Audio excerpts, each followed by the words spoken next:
الحمد لله وكفى وسلام على عباده الذين اصطفى وعلى آله وأصحابه الذين هم نجوم الهدى وقادة التقى. أما بعد، أعوذ بالله من الشيطان الرجيم. بسم الله الرحمن الرحيم.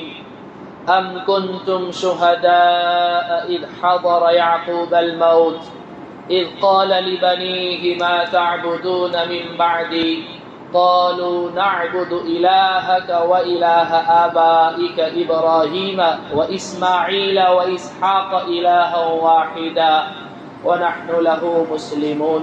صدق الله العظيم وصدق رسوله النبي الأمي الكريم ونحن على ذلك لمن الشاهدين والشاكرين والحمد لله رب العالمين.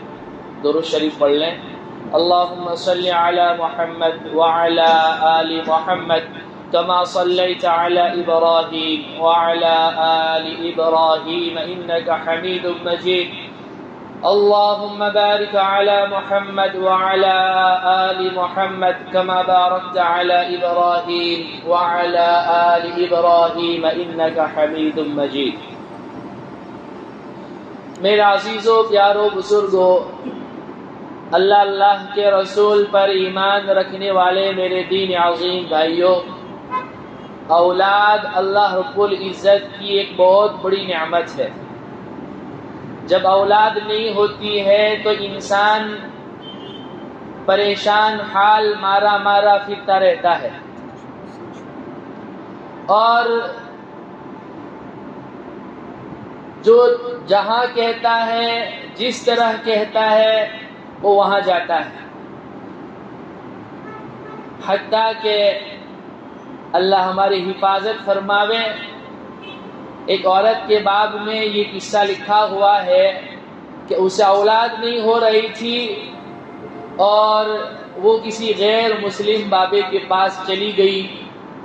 لوگوں نے اس کے متعلق مشہور کر رکھا تھا کہ اس کی نظر سے، اس کی تعویذ سے، اس کے کرشمے سے اولاد ہوتی ہے. وہ جب اس کے پاس گئی تو اس ظالم نے، اس مردود نے کہا کہ جب تو حیض سے پاک ہو جاوے تو اس وقت قرآن پر کھڑے ہو کر پیشاب کر دینا. اس عورت نے اولاد کو حاصل کرنے کی خاطر ایسا ہی کیا، لیکن مقدرات اللہ رب العزت بناتے ہیں. اللہ فرماتے ہیں یَهَبُ لِمَن يَشَاءُ إِنَاثًا وَيَهَبُ لِمَن يَشَاءُ الذُّكُورَ أَوْ يُزَوِّجُهُمْ ذُكْرَانًا وَإِنَاثًا وَيَجْعَلُ مَن يَشَاءُ عَقِيمًا إِنَّهُ عَلِيمٌ قَدِيرٌ. جسے چاہے بیٹیاں دے دیں، جسے چاہے بیٹے دیں، جسے چاہے بیٹیاں اور بیٹے دونوں دیں، جسے چاہے نہ بیٹے دیں نہ بیٹیاں دیں. اولاد دینے پر ہم قادر ہیں، ہمارے علاوہ اور کوئی قادر نہیں ہے.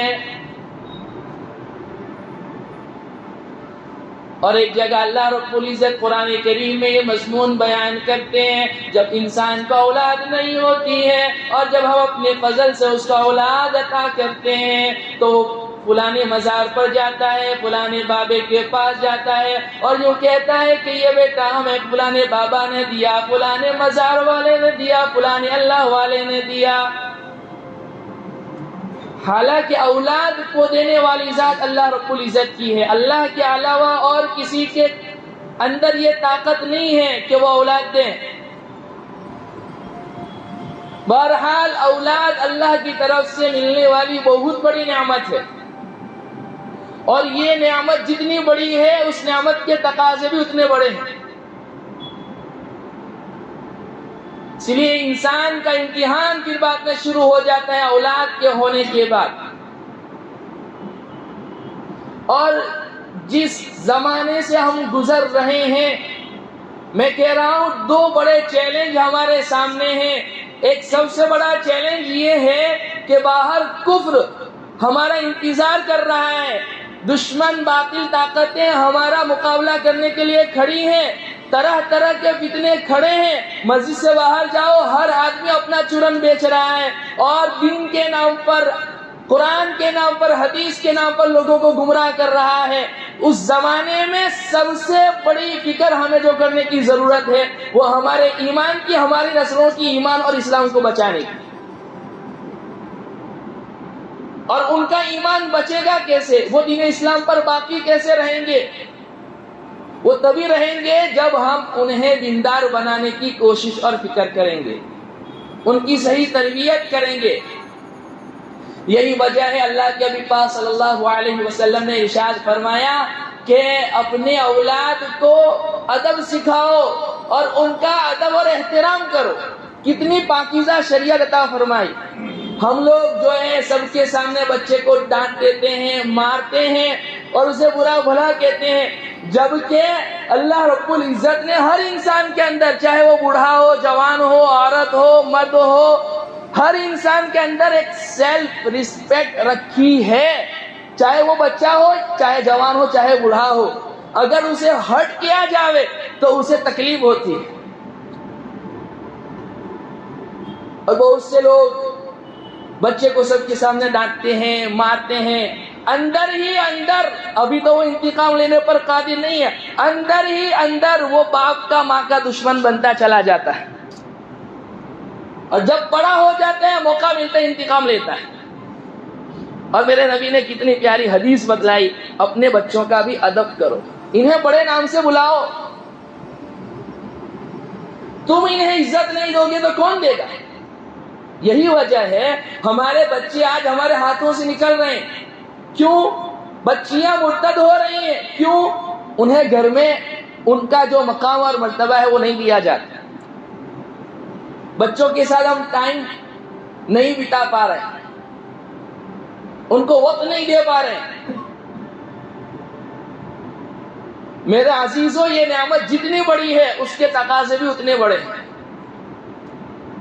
اس لیے ضرورت اس بات کی ہے کہ ہم اپنے اولاد کو دیندار بنانے کی کوشش کریں، فکر کریں۔ میں ابھی چند دن پہلے مولانا طارق جمیل صاحب کا بیان سن رہا تھا۔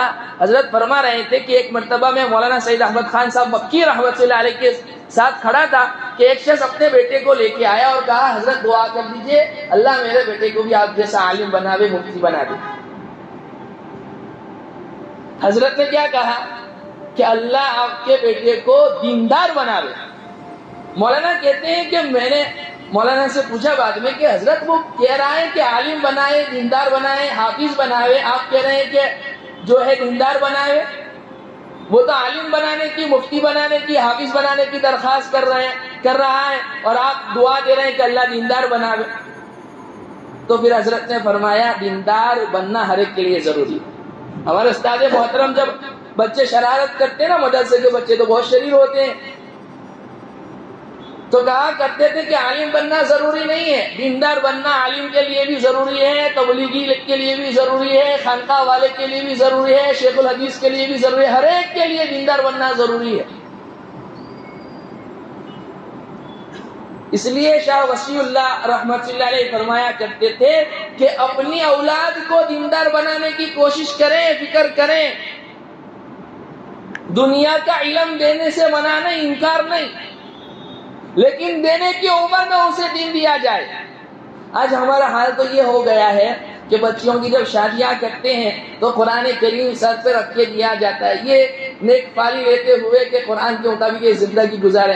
یہ کرنے کی ضرورت نہیں تھی، کاش اسے بچپن میں قرآن سکھا دیا ہوتا، اسے قرآن پڑھا دیا ہوتا، قرآن کی عظمت اس کے دل میں بٹھا دی گئی ہوتی، اللہ کون ہے، اللہ کیا ہے، اللہ کے نبی کیا ہے، اللہ کی کتاب ہم سے کیا مطالبہ کر رہی ہے۔ اس کتاب میں اللہ رب العزت نے ہمارے لیے ایسے کون سے پیغام ہیں جو اتارے ہیں جس پر ہمیں عمل کرنے کی ضرورت ہے۔ یہ ہمارا آئین ہے، یہ ہمارا دستور ہے، کانسٹیٹیوشن ہے، اس کے مطابق زندگی گزاریں گے، دنیا بھی کامیاب ہوگی، آخرت بھی کامیاب ہوگی۔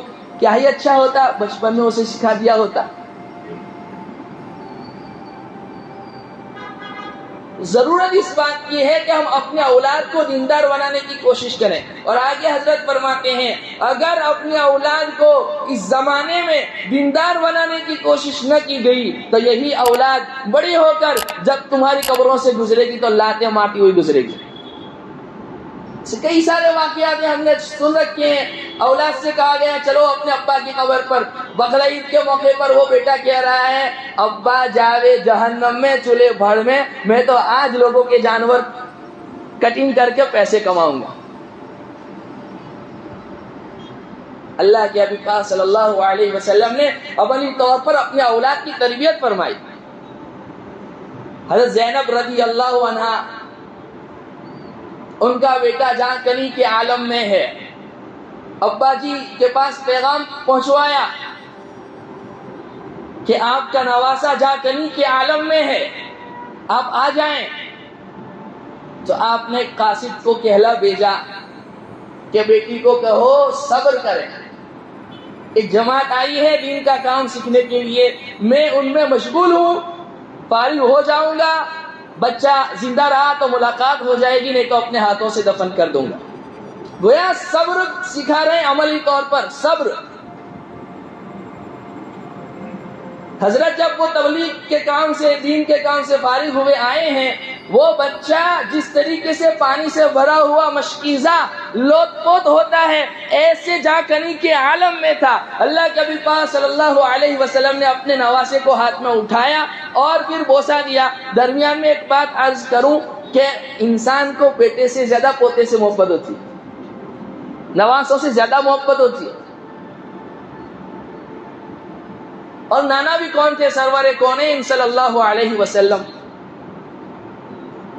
آپ نے ہاتھ میں لیا، بوسہ دیا، اور آپ کے آنکھوں سے آنسو جاری تھے. حضرت سعد بن ابی وقاص رضی اللہ عنہ ساتھ میں کھڑے تھے اور فرما رہے تھے انت تبکی یا رسول اللہ، یا رسول اللہ آپ رو رہے ہیں. آپ نے فرمایا سعد میرا بھی دل ہے، میرے سینے میں بھی دل ہے. اور جو نرم مزاج ہوتے ہیں ان کا دل بہت نرم ہوتا ہے، انہیں بہت رونا آتا ہے، اور نبیوں سے زیادہ رونے والا اور کون ہوگا؟ تو حضرت سعد نے فرمایا یا رسول اللہ میرے تو اتنے بیٹے ہیں، اتنی اولاد ہے، میں نے کبھی انہیں اٹھایا نہیں، انہیں بوسہ نہیں دیا. آپ نے فرمایا تیرے دل سے اگر اللہ نے رحم نکال دیا ہو تو میں کیا کر سکتا ہوں؟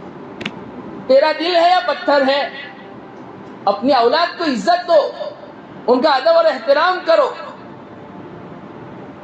اور مشہور واقعہ ہے سیدہ فاطمہ الزہرا رضی اللہ عنہا اللہ کے نبی پاک صلی اللہ علیہ وسلم کی خدمت میں آئی اور کہا اللہ کے نبی آپ کے نواسوں کو کھلانا بھی پڑتا ہے، نہلانا بھی پڑتا ہے، خاوند کے کام کاج بھی ہے، گھر کے سارے کام کاج بھی ہے، تھک جاتی ہوں. رسیاں کھینچ کھینچ کر نشان آ گئے ہیں، کوئی خادم مل جائے، کوئی نوکرانی مل جائے.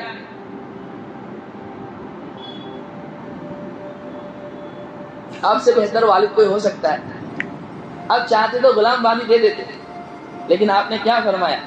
فاطمہ اس سے بہتر تحفہ نہ دوں؟ رات کو جب بستر پر جاؤ 33 مرتبہ سبحان اللہ، 33 مرتبہ الحمدللہ، 33 مرتبہ اللہ اکبر پڑھ لیا کرو. یہ تسبیح فاطمہ کہی جاتی ہے، جو نماز کے بعد بھی، فرض نماز کے بعد بھی جس کو پڑھنے کا حکم ہے. شیخ الاسلام ابن تیمیہ علیہ رحمہ فرماتے ہیں اللہ کے نبی کا کلام سب سے زیادہ سچا. جو شخص تھک ہار کے رات کو آوے، وضو کرے اور پھر بستر پر جا کے تسبیحات کو پڑھے، اللہ اس کی تھکاوٹ کو دور کر دے گا. اس لیے کہ سرکار نے یہ وظیفہ بتلایا ہی ہے تھکاوٹ کو دور کرنے کے لیے. بہت سے لوگ کہتے ہیں راتوں کو نیند نہیں آتی، میں کہتا ہوں یہ وظیفہ پڑھ لو، یہ تسبیحات کا اہتمام کر لو، نیند آ جائے گی. تربیت دیکھیے، دنیا کمانے سے اللہ کے نبی پاک صلی اللہ علیہ وسلم نے منع نہیں کیا. میں نے پچھلے ہفتے بھی یہ روایت پڑھی تھی اور آپ کا ارشاد بتلایا تھا کہ جو حلال دنیا کماوے اپنے اولاد پر خرچ کرنے کی نیت کے ساتھ، پڑوسیوں کے ساتھ حسن سلوک کی نیت کے ساتھ، سوال سے بچنے کے لیے، تو وہ کل قیامت کے دن اللہ کے دربار میں آئے گا، ایسے حال میں آئے گا، ملاقات اس حال میں ہوگی کہ اس کا چہرہ 14ویں رات کے چاند کی طرح چمک رہا ہوگا.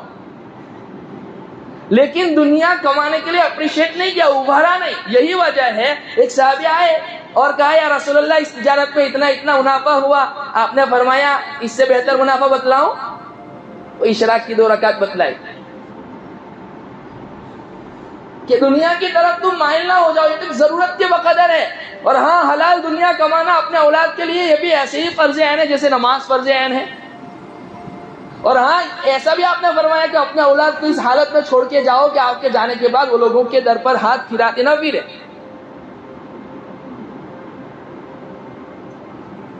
لیکن اپریشیٹ نہیں کیا، ابھرا نہیں، اس کی تشکیل نہیں کی.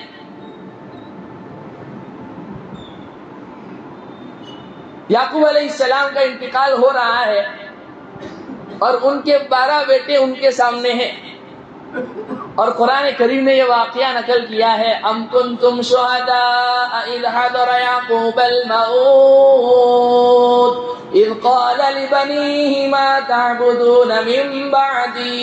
یہود سے خطاب کرتے ہوئے اللہ کہہ رہے ہیں کہ اے یہودیو، کیا تم اس وقت موجود تھے جب یعقوب علیہ السلام کی جان نکل رہی تھی، ان کے بیٹے ان کے سامنے کھڑے تھے اور وہ کیا کہہ رہے تھے؟ کیا زبردست تربیت کی نبیوں نے اپنے اولاد کی. کاش ہمیں یہ باتیں سمجھ میں آ جاوے. یہ قصہ میں لذت کے ساتھ آپ کو بیان کر دوں، آپ سن لیں، اس لیے نہیں ہے، یہ اس لیے کہ ہم اپنے اولاد کی تربیت انہی اصولوں پر کریں. اچھا وہ بیٹے بھی کون تھے؟ ایک اس میں نبی ہے، باقی 11 اللہ کے ولی ہے. وہ ایک غلطی ہو گئی سو ہو گئی. انہوں نے بعد میں یوسف علیہ السلام سے معافی بھی مانگ لی، اور یعقوب علیہ السلام نے ان کے لیے پھر تہجد میں دعا بھی کی. جب بیٹے آئے نا اور کہا کہ ہم سے غلطی ہو گئی، قراری مجرم بن کے حاضر ہوئے، تو کہا کہ ابھی نہیں، ان قریب آپ کے لیے سوف استغفر لکم ربی، رات کے آخری پہر میں تمہارے لیے دعا کروں گا. اس لیے جب تہجد کی نماز کا تذکرہ آتا ہے میں کہتا ہوں کہ یہ نماز پڑھنے کا اہتمام کرو. ویسے تو اللہ کبھی بھی دعا قبول کرنے پر قادر ہے، لیکن رات کے آخری پہر میں جو دعا مانگی جاتی ہے اللہ اسے قبولیت سے نوازتا ہے. اور عقل میں آنے والی بات ہے نا، آپ ہیں، آپ کا رب ہے اور کوئی نہیں. دل کی اذان پر وہ نماز ادا کی جاتی ہے. کچھ دولت تقسیم ہوتی ہے رات کے آخری حصے میں، کچھ دولت تقسیم ہوتی ہے رات کے آخری حصے میں، جو جاگتا ہے وہ پاتا ہے، جو سوتا ہے وہ کھوتا ہے. آگے علامہ فرماتے ہیں عطار ہو رومی ہو راضی ہو کہ غزالی، عطار ہو رومی ہو راضی ہو کہ غزالی، کچھ ہاتھ نہیں آتا بے آہ سحرگاہی.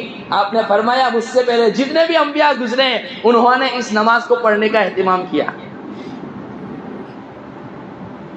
تو آپ کی دعاؤں کی بدولت اللہ رب العزت نے جو ہے نا ان کو ولایت کا درجہ دیا اور ایک کو نبی بنایا. اور جانے کا عالم ہے، ویسے بھی نبی تو جو ہے ان جیسا ایمان کس کا ہو سکتا ہے جن کے پاس فرشتے وہی لے کر آ رہے ہوں، ان کے ایمان کا کیا کہنا. لیکن یہ نہیں کہا کہ میں اتنی دولت چھوڑ کے جا رہا ہوں تم تقسیم کر لینا، یہ محل چھوڑ کے جا رہا ہوں اتنے کمرے ان کے اتنے ان کے اتنے ان کے. ملک الموت سامنے کھڑے ہیں اور کیا فرما رہے ہیں؟ میرے بعد کس کی عبادت کرو گے؟ اور آپ جانتے ہیں انسان کا آخری عالم جو ہوتا ہے نا بہت خطرناک ہوتا ہے. بعض اسرائیلی روایت میں ہے کہ سیدنا عیسیٰ روح اللہ علیہ السلام اپنی قوم کے معجزہ طلب کرنے پر ایک قبر والے کے پاس گئے اور کہا قم باذن اللہ، اللہ کے حکم سے کھڑا ہو جا. اللہ رب العزت نے عیسیٰ علیہ السلام کو یہ معجزہ دیا تھا کہ وہ مردوں کو زندہ کر دیتے تھے اللہ کے حکم سے. اور درمیان میں یہ بات عرض کر دوں، چاہے معجزہ ہو چاہے کرامت ہو، اس کو لانے میں کسی نبی کو کسی ولی کو اختیار نہیں ہوتا ہے. جب تک اللہ نہ چاہے تب تک وہ ظاہر نہیں ہو سکتا. اسی لیے مشرکین مکہ نے بہت سارے نت نئے فرمائشی معجزات کو ظاہر کرنے کی کوشش کی اور طلب کی. آپ نے منع فرمایا اللہ نے کہ یہ تو ضد اور اناد کی وجہ سے مانگ رہے ہیں، اس سے کوئی ہدایت طلب نہیں کرنا چاہتے. تو وہ جو مردہ کھڑا ہوا وہ نوح علیہ السلام کا بیٹا سام تھا. اس کی داڑھی بالکل سفید تھی. حضرت نے پوچھا کہ تمہاری داڑھی کیسے سفید ہو گئی؟ تو کہا ابھی جب آپ نے کہا نا قم باذن اللہ، اللہ کے حکم سے کھڑا ہو جا، تو اس ڈر سے کہ قیامت واقع ہو گئی میرے سر اور داڑھی کے بال سفید ہو گئے. اور حضرت مدنی نور اللہ مرقدہ فرمایا کرتے تھے کہ آدم علیہ السلام سے لے کر نوح علیہ السلام تک کا جو زمانہ تھا دنیا کا وہ بچپنا تھا. اور سام عیسیٰ علیہ السلام سے کئی ہزار سال پہلے رخصت ہوا ہے جوانی کی حالت میں. اس لیے بڑھاپا انسان کا بال شروع ہونا، وہ جو شروع ہوا نا، وہ ابراہیم علیہ السلام کے زمانے میں. سب سے پہلے داڑھی جس نبی کی سفید ہوئی وہ ابراہیم علیہ السلام. تو آدم علیہ السلام سے لے کر نوح علیہ السلام تک کا زمانہ بچپنے کا. اور بچپن میں آپ جانتے ہیں بچے مکلف نہیں ہوتے، انہیں بتایا جاتا ہے زندگی گزارنے کا طریقہ. اس کو کھانا کہتے ہیں، اس کو پانی کہتے ہیں، اس کو گلاس کہتے ہیں، پانی اس طریقے سے پیا جاتا ہے. تو آدم علیہ السلام سے لے کر نوح علیہ السلام تک شریعت کوئی نہیں تھی، صرف زندگی گزارنے کے طریقے اور اصول بتلائے. اور آپ جانتے ہیں انسان جب شباب پر پہنچتا ہے یعنی کہ بالغ ہوتا ہے پھر وہ مکلف ہوتا ہے. اور مکلف ہو جانے کے بعد اگر اللہ کی نافرمانی کرے اور انکار کرے اللہ کے وجود کا تو پھر اللہ کا عذاب آتا ہے. یہی وجہ ہے کہ نوح علیہ السلام کے بعد اللہ رب العزت کا عذاب آنا شروع ہوا. سب سے پہلے جس قوم کو اللہ کی نافرمانی میں ہلاک کیا گیا وہ نوح علیہ السلام کی قوم. تو نوح علیہ السلام سے لے کر ابراہیم علیہ السلام تک دنیا شباب پر تھی، اور ابراہیم علیہ السلام سے لے کر آپ علیہ السلام تک بڑھاپا، اور آپ علیہ السلام کے بعد اب دنیا آخری مرحلے میں ہے. یہی وجہ ہے کہ بوڑھے آدمی سے کام کم لیا جاتا ہے، شاباشیاں زیادہ دی جاتی ہے. دادا 70 سال کی عمر کے ہو، 75 سال کی عمر کے ہو، کوئی چیز اٹھا کے بھی رکھتے ہیں تو ہم اپریشیٹ کرتے ہیں ان کو تحسین داد دیتے ہیں اور کہتے ہیں کہ ماشاءاللہ دادا تو کتنا کام کر رہے، دیکھو ابھی بھی فٹ ہے. یہی وجہ ہے یہ امت بڑھاپے کی حالت میں آئی، لہذا اس سے کام کم لیا گیا لیکن اس کو ثواب زیادہ دیا گیا. 5 نماز پابندی سے پڑھ لو 50 نمازوں کا ثواب، جماعت کے ساتھ پڑھ لو 27 نمازوں کا ثواب. رمضان کے روزے رکھنے کے بعد شوال کے 6 روزے رکھ لو، سال بھر روزہ رکھنے کا ثواب.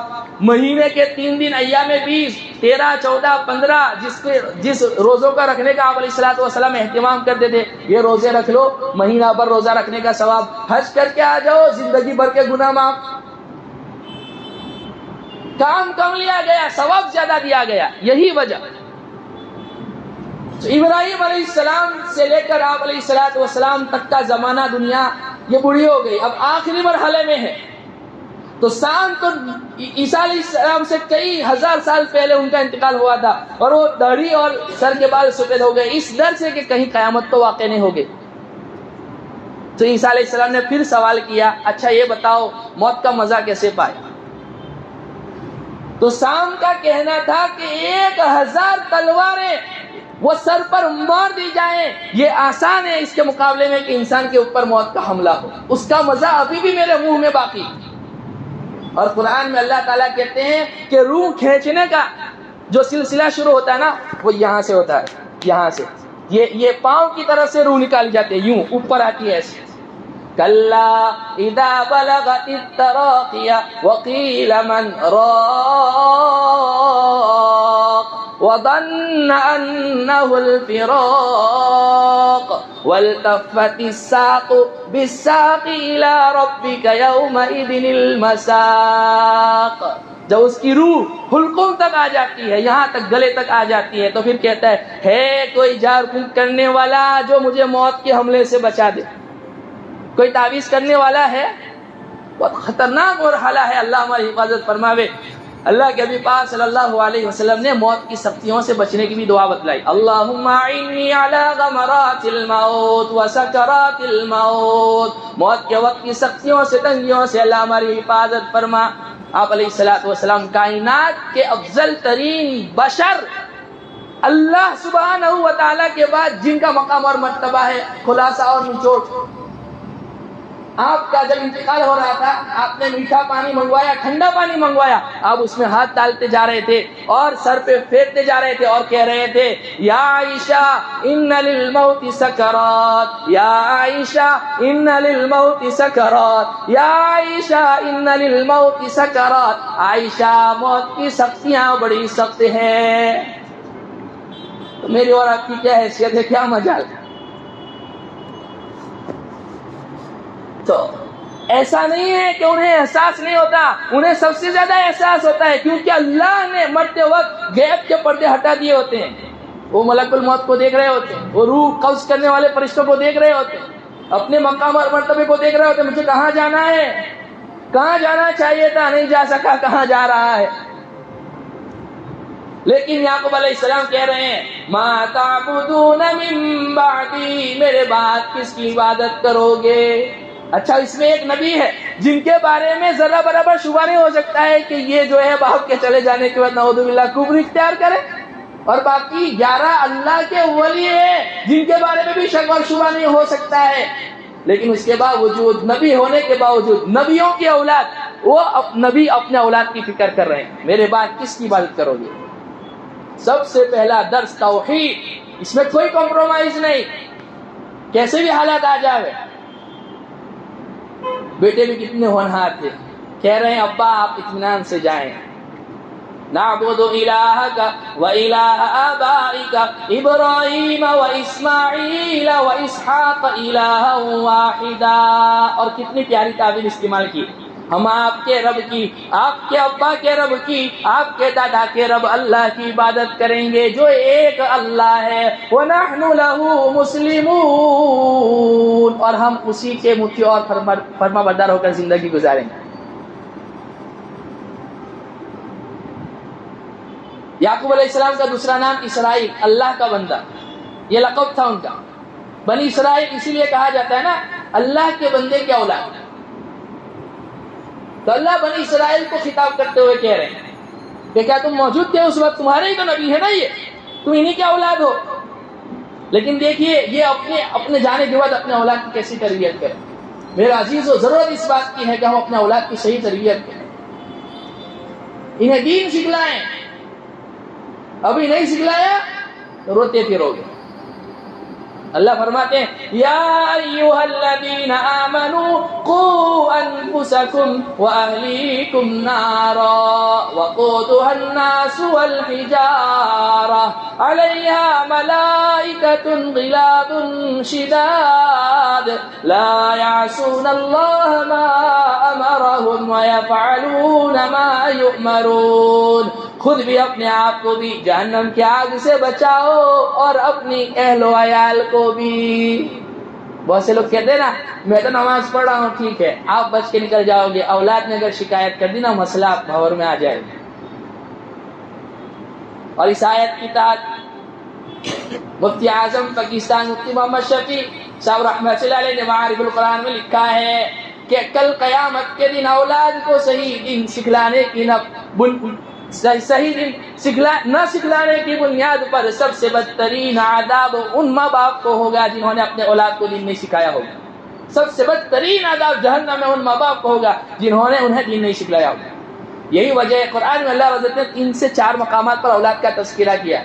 انما اموالکم و اولادکم فتنہ، تمہارا مال بھی فتنہ ہے، تمہاری اولاد بھی فتنہ ہے۔ مال کا فتنہ ہونا انسان کو جلدی سمجھ میں آ جاتا ہے، اولاد کا فتنہ ہونا سمجھ میں نہیں آ جاتا ہے۔ میں نے کئی سارے ایسے لوگ دیکھے کہ جنہیں یہ کہتے ہوئے سنا ہے کہ وہ کہہ رہے تھے کہ کاش اس سے اچھا تو اولاد ہوئی نہ ہوتی۔ ماں اس کی مشقت تو حمل ٹھہرنے سے شروع ہو جاتی ہے، 125 سے 200 کا پریشر وہ برداشت کر لیتی ہے، راتوں کو نیند نہیں آتی، لیکن وہ چاہتی ہے کہ بچہ ہو جائے۔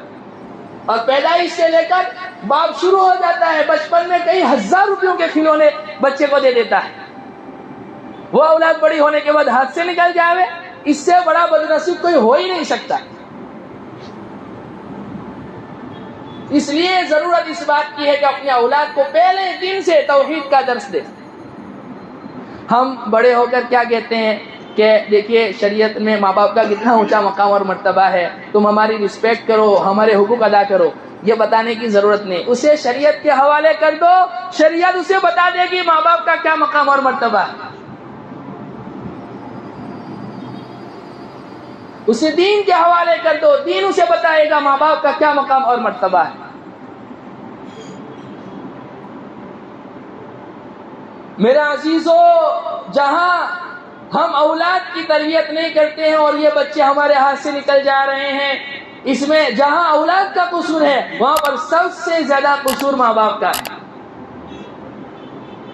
ایک صحابی نے شکایت لگائی حضرت عمر رضی اللہ عنہ کی خدمت میں، میرا بچہ میرا کہا نہیں مانتا، وہ میں واقعے کو مختصر کرتا ہوں، وہ آئے، ہمارے جیسے تو نہیں تھے نا، وہ بات سن کے فیصلہ کر دیا دوسری طرف کی بات ہی نہیں سننے کی، اپنے بچے کو ہی بلایا اور کہا تیرا ابا تیری شکایت لگا رہا ہے، تو اس کا حق ادا نہیں کرتا، ٹھیک ہے امیر المؤمنین میں حق ادا نہیں کرتا، لیکن آپ ابا سے بھی تو پوچھیے کہ ابا میرے حق ادا کر رہا ہے کہ نہیں، اس نے میرا کون سا حق ادا کیا؟ اس لیے شریعت میں ایک جانب سے حقوق نہیں ہے، دونوں طرف سے، میاں کے بیوی پر، بیوی کے میاں پر، ماں باپ کے اولاد پر، اولاد کے ماں باپ پر، بھائی کے بہن پر، بہن کے بھائی پر، سب کے حقوق آپس میں۔ مفتی محمد تقی عثمانی صاحب شیخ الاسلام دعوت برکاتہ معینہ فرماتے ہیں آج یہ جو وبا پھیلی ہوئی ہے اور ایک بد مزگی پھیلی ہوئی ہے، اس کی وجہ کیا ہے؟ ہر شخص اپنا حق تو چاہتا ہے کہ وصول کریں، لیکن اس کے ذمہ جو دوسروں کا حق ہے وہ دینا نہیں چاہتا۔ میں سب کا کھاؤں، کوئی میرا کھاوے تو میں مر جاؤں، مجھے ماں باپ سے اپنا حق چاہیے لیکن میں ماں باپ کو اپنا حق نہ دوں، مجھے بیوی سے اپنا حق چاہیے بیوی کو اس کا حق نہ دوں۔ معاشرے میں اصلاح تبھی ہوگی جب ہم آپس میں ایک دوسرے کے حقوق کی ادائیگی کی کوشش اور فکر کریں گے۔ بہرحال اولاد اللہ رب العزت کی طرف سے ملنے والی ایک بہت بڑی نعمت ہے۔ میں کل ہی کی روایت پڑھ رہا تھا جامع الصغیر کے حوالے سے کہ اللہ کے نبی پاک صلی اللہ علیہ وسلم نے ارشاد فرمایا پیر اور جمعرات کے دن بندوں کے اعمال اللہ کے سامنے پیش ہوتے ہیں، اور جمعہ والے دن بندوں کے اعمال اور اولاد کے اعمال اللہ رب العزت اللہ کے نبی کے سامنے اور ان کے ماں باپ اور قریبی رشتہ داروں کے سامنے پیش کرتے ہیں۔ اگر وہ اچھے نکل آتے ہیں اللہ کے نبی بھی خوش ہوتے ہیں، ماں باپ بھی خوش ہوتے ہیں، اگر وہ برے نکل آئے نا تو وہ انہیں تکلیف ہوتی ہے، توبہ استغفار کرتے ہیں، ہائے کیسی اولاد چھوڑ کے آئے۔ اور آپ نے فرمایا انسان جب مر جاتا ہے تو 3 چیزیں ساتھ رہ جاتی ہے، علم نافع، نفع والا علم، ولد صالح، نیک صالح اولاد جو ماں باپ کے جانے کے بعد اس کے لیے دعائیں مغفرت کرتی رہے، صدقہ جاریہ، ایسا کام کر کے گیا، کنواں کھود دیا، ضرورت کی پانی کی اور وہ پانی چلتا رہا، ثواب ملتا رہے۔ نیک صالح اولاد جو دعا کرتی رہے رب ارحمہما کما ربیانی صغیرا، اے باری تعالیٰ اب یہ میری پرورش کرنے والے دونوں حضرات بوڑھے ہو گئے، اب ان پر رحم فرما جیسے انہوں نے بچپن پر ہم پر رحم فرمایا۔ تو اولاد کی تربیت میں ایک تو ان کو دین سکھائے پریکٹیکلی عملی طور پر جیسے اللہ کے نبی پاک صلی اللہ علیہ وسلم نے تربیت کی، دوسرا ان کو حلال لقمہ کھلائیں۔ یہ حرام کا لقمہ جب بچپن میں چلا جاتا ہے نا وہ بچہ پھر جو ہے نا ہاتھ سے نکل جاتا ہے۔ تم کیا سمجھتے ہو؟ جیسے ہمارے والد صاحب کہتے ہیں جیسی غذا کھاؤ گے ویسا خون بنے گا، جیسا خون بنے گا ویسے اعمال نکلیں گے۔ اور آج بھی جب بھی فون پر بات ہوتی ہے ہمیشہ اس بات کی تاکید کرتے ہیں کہ کہیں خدا نہ خواستہ بھوکا رہنا پڑے تو رہ لینا، لیکن کبھی حرام کی طرف نہ جانا، اور اپنا اولاد کے لیے بھی فکر کریں۔ میں یہی بات آپ کو بھی بتانا چاہتا ہوں کہ اپنے اولاد کو حرام والے سے بچاؤ، حرام لقمے سے بچاؤ۔ اللہ کی قسم یہ بایزید بنیں گے، یہ جنید بغدادی بنیں گے، نظام الدین اولیاء بنیں گے۔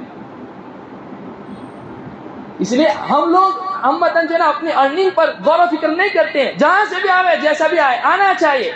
میرے پاس ایک ساتھی آئے اور کہنے لگے میری وائف سے میں پریشان ہو گیا، وہ کہتی ہے کہ جیسے بھی آوے پیسہ آوے، حلال ہو یا حرام ہو میں اس سے کوئی لینا دینا نہیں۔ یہ کیوں؟ اس لیے کہ ہم نے اس کی شروع سے تربیت نہیں۔ آج انسان حرام میں مبتلا ہو رہا ہے، قرض لے رہا ہے، لون لے رہا ہے، ناجائز کمائی میں مبتلا ہو جاتا ہے، اپنی خواہشات پورا کرنے کے لیے نہیں، اپنے بیوی بچوں کی خواہشات پورا کرنے کے لیے۔ یہی اگر شروع میں پہلے ہی دن بیوی کو بتلا دیا ہوتا کہ دیکھ میں تجھے حلال کھلانے کے لیے پوری کوشش کروں گا، لیکن اگر بھوکا رہنے کی نوبت آئے تو بھوکا رہ لیں گے لیکن حرام نہیں کھائیں گے، تو اس کی خواہشات کی چدر اتنی لمبی نہ ہو جائے۔ ہاں اللہ نے دیا ہے تو اپنے پاؤں کے مطابق اپنی چدر جتنی ہے اتنے ہی پاؤں پھیلاؤ، اس سے زیادہ نہ پھیلاؤ۔ اس لیے ایک تو ضرورت اس بات کی ہے کہ اسے حلال کھلائیں، حلال آمدنی سے بچے کو کھلائیں۔ اور پھر ایک وظیفہ میں نے پچھلے ہفتے بھی بتلایا تھا فرض اور واجب نماز کے علاوہ باقی ہر سنت نفل نماز میں آپ اخیر میں دعائے معشورہ کے بعد یہ دعا پڑھیں، ربنا هب لنا من ازواجنا وذرياتنا قرة اعین واجعلنا للمتقین اماما۔ اے اللہ ایسی بیوی عطا فرما، ایسے بچے عطا فرما جو ہماری آنکھوں کی ٹھنڈک بنے، متقیوں کے امام اور پیشوا بنے انشاءاللہ تعالی۔ اللہ رب العزت آپ کے اولاد کو بھی نیک صالح بنائے گا، آپ کی بیویوں کو بھی نیک صالح بنائے گا۔ اللہ رب العزت جو ہے ہمیں بھی نیک صالح بناوے، دیندار بناوے، ہماری اولاد کو بھی نیک صالح بناوے، دیندار بناوے۔ ہمارے حضرت اقدس مفتی احمد صاحب خانپوری دامت برکاتہ العالیہ کہتے ہیں اولاد کے سلسلے میں ایک دعا ہمیشہ جب بھی اللہ سے ہاتھ اٹھائے مانگنی چاہیے، اے اللہ ہماری اولاد یہ آپ نے ہمیں دی ہے، یہ نعمت جتنی بڑی ہے اتنے ہی بڑے اس کے تقاضے ہیں، اے اللہ آپ جو ہے انہیں اچھی صحبت عطا فرمائیے، بری صحبت سے ان کی حفاظت فرمائیے، ان کی اچھی تعلیم اور تربیت کے لیے جو اسباب اور وسائل ہو سکتے ہیں ان تک آپ ہماری رہبری اور رسائی فرمائیے۔ اللہ رب العزت ہمارے اولاد کو نیک صالح متقی پرہیزگار بناوے، دین کے داعی بناوے، متقیوں کے امام اور پیشوا بناوے، اور اولاد کے جانے کے بعد ہمارے اولاد کو ہمارے حق میں فتنہ اور آزمائش بننے سے بچاوے۔ وآخر دعوانا الحمدللہ رب العالمین۔